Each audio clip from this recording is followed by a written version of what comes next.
السلام علیکم ورحمۃ اللہ وبرکاتہ۔ میرے محترم سامعین و ناظرین، آج ہم آپ حضرات کو ایک بہت بڑے فسادی انسان کے بارے میں بتلانے جا رہے ہیں۔ وہ فسادی انسان پاکستان کا نام نہاد فسادی اسکالر انجینئر محمد علی مرزا۔ اس شخص کو گزشتہ رات جہلم کے تھانہ سٹی کے پولیس نے اس کو اپنے گھر سے گرفتار کر لیا اور اس کو جیل بھیج دیا گیا۔ اس شخص کی گرفتاری کی خبر سوشل میڈیا پہ بڑی تیزی سے گردش کر رہی ہے، بڑی تیزی سے وائرل ہو رہی ہے اور عوام کی جانب سے سخت رد عمل بھی سامنے آ رہا ہے۔ آپ کو میں بتاتا چلوں کہ انجینئر محمد علی مرزا یہ وہ شخص ہے جس نے گزشتہ چند سالوں کے اندر اپنی یوٹیوب ویڈیوز کے ذریعے سے اور اپنے اناپ شناپ اور چند گمراہ کن بیانات اور لیکچرز کے ذریعے سے بہت زیادہ شہرت کمائی، اور اس کا انداز بیان، انداز گفتگو یہ روایتی علماء سے ہمیشہ ہٹ کر رہا ہے۔ یہی وجہ ہے کہ ایک طبقہ اس کو محقق گردانتا ہے، محقق قرار دیتا ہے، تو دوسرا طبقہ اس کو گمراہ کرنے والا شخص قرار دیتا ہے۔ اب رہا یہ سوال کہ اس شخص کو پاکستان کے جہلم تھانہ سٹی کی پولیس نے کیوں گرفتار کیا؟ یہ بہت بڑا سوال ہے۔ اس شخص کو گرفتار اس لیے کیا گیا کہ اس شخص کے اوپر یہ الزام عائد کیا گیا، الزام نہیں بلکہ یہ حقیقی بات ہے کہ یہ شخص اپنے بیانات کے اندر اور اپنے لیکچرز کے اندر چند ایسے نکات کو عوام کے سامنے پیش کرتا تھا جو فرقہ وارانہ کشیدگی کو بڑھا سکتے ہیں یا مقدس شخصیات کی توہین کے زمرے میں آتے ہیں، اور بسا اوقات تو میں نے خود اپنے کانوں سے اس شخص کو مقدس شخصیت کی توہین کرتے ہوئے سنا، حضرت امیر معاویہ رضی اللہ تعالیٰ عنہ کی شان میں گستاخی کرتے ہوئے سنا، اور بڑے بڑے صحابہ کرام رضوان اللہ علیہ مجمعین کو لونڈے لپاڑے کھاتے ہوئے نعوذ باللہ سنا ہے۔ اس کے خلاف تو FIR بہت پہلے درج ہو چکی تھی، لیکن یہ تو گزشتہ رات اس کو گرفتار کیا، اس کو اور پہلے گرفتار ہونا چاہیے۔ اس کی گرفتاری کے بعد عوام بھی دو گروہوں میں بٹ گئی ہے، عوام کی رائے بھی مختلف ہو گئی ہے۔ ایک گروہ تو یہ کہتا ہے کہ یہ شخص فرقہ واریت کو ختم کرنے کے بجائے اور بڑھاوا دیتا تھا، لہٰذا اس کے خلاف قانونی کارروائی اور اس کی گرفتاری یہ بالکل درست ہے۔ اس گروہ کا کہنا بالکل صحیح ہے۔ دوسرا گروہ یہ کہتا ہے کہ یہ محض ایک اختلاف رائے کی سزا ہے۔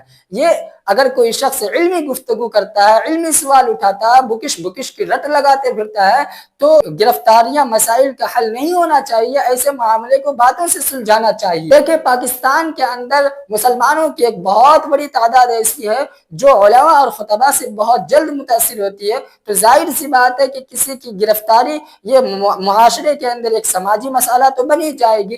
لیکن میں یہاں پر یہ کہنا چاہتا ہوں کہ یہ شخص تو اسکالر ہے ہی نہیں، بلکہ یہ تو انجینئر ہے۔ اس کو تو کسی دکان کے اندر، کسی میکینک دکان کے اندر یا بلڈنگ بنانے کے اندر، چھڑ وغیرہ لگانے کے اندر یہ کام کرنا چاہیے۔ اس کو تو اس فیلڈ میں آنا ہی نہیں چاہیے، کیونکہ اس نے تو نہ کسی مدرسے سے پڑھا ہوا ہے، نہ کسی مکتب فکر سے اس کا تعلق ہے، اور نہ ہی اس نے کسی استاد سے علم دین سیکھا ہوا، بلکہ یہ تو خود اپنی جانب سے اردو کتابوں کا مطالعہ کر کے اپنا خود ایک مسلک بنا لیا، اور عربی کتابوں کا اردو ترجمہ پڑھ کر سیدھے سادے لوگوں کے سامنے مجروح اقوال کو، ضعیف اور بہت ہی کمزور اقوال کو بیان کرتا تھا، جن کی وجہ سے عوام متاثر بھی۔ ان کو کیا پتا کہ کون سا قول مرجوح ہے، کون سا قول ضعیف ہے، کون سا قول صحیح ہے؟ ان کے سامنے تو جو بیان کریں وہ تو مان لیں گے۔ تو یہ مرجوح اقوال کو لوگوں کے سامنے بیان کرتا تھا، اور ایسے مرجوح اقوال جن پر امت مسلمہ کا عمل ہے ہی نہیں۔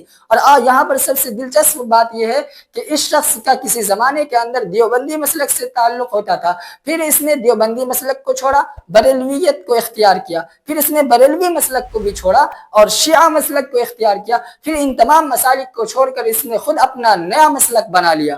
جب سے اس نے نیا مسلک بنایا، اس وقت سے اس نے صحابہ کرام کی شان میں گستاخی شروع کر دیا، خصوصاً حضرت امیر معاویہ رضی اللہ تعالیٰ عنہ جیسی عظیم شخصیت کی شان میں گستاخی کرتا رہا ہے، اور گاہے بگاہے اہل السنہ والجماعت کے اکابرین کے اوپر بھی یہ طنز کرتا رہا، اور اہل السنہ والجماعت کے عقائد کو یہ غلط قرار دیتا رہا۔ یہ ساری تفصیل اس کے بیانات کے اندر موجود ہے، میں اس کی چند جھلکیاں آپ کی خدمت میں پیش کرتا ہوں۔ آپ اس کی واہیات قسم کی باتوں سے خود اندازہ لگائیں کہ اس شخص کی یہ گرفتاری بجا ہے یا بے جا ہے، درست ہے یا غلط ہے۔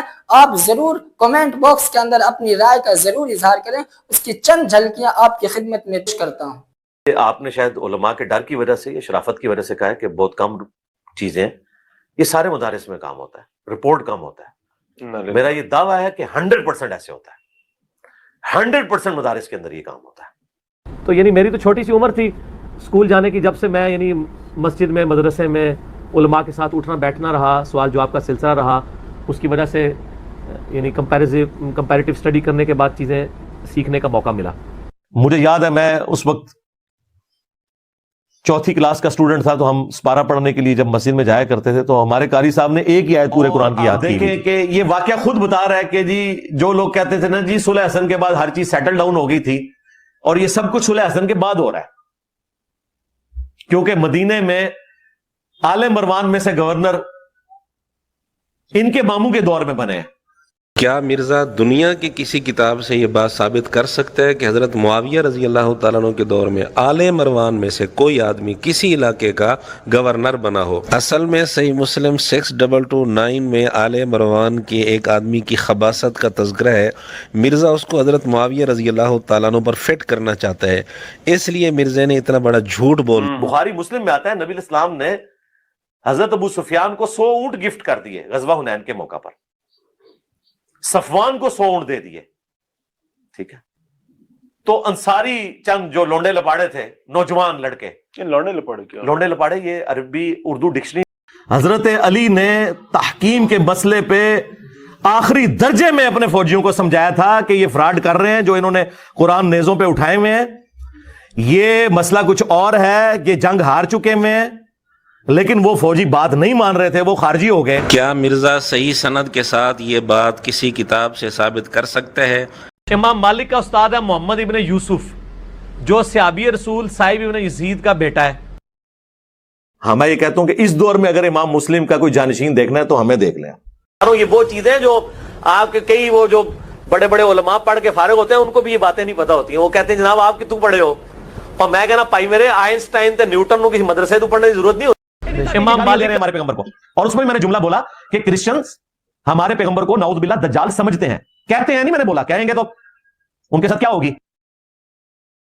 انسانی تاریخ کا سب سے کامیاب ترین انسان آج پلانٹ ارتھ پہ 6 ارب لوگ ان کو پیغمبر ہی نہیں مانتے.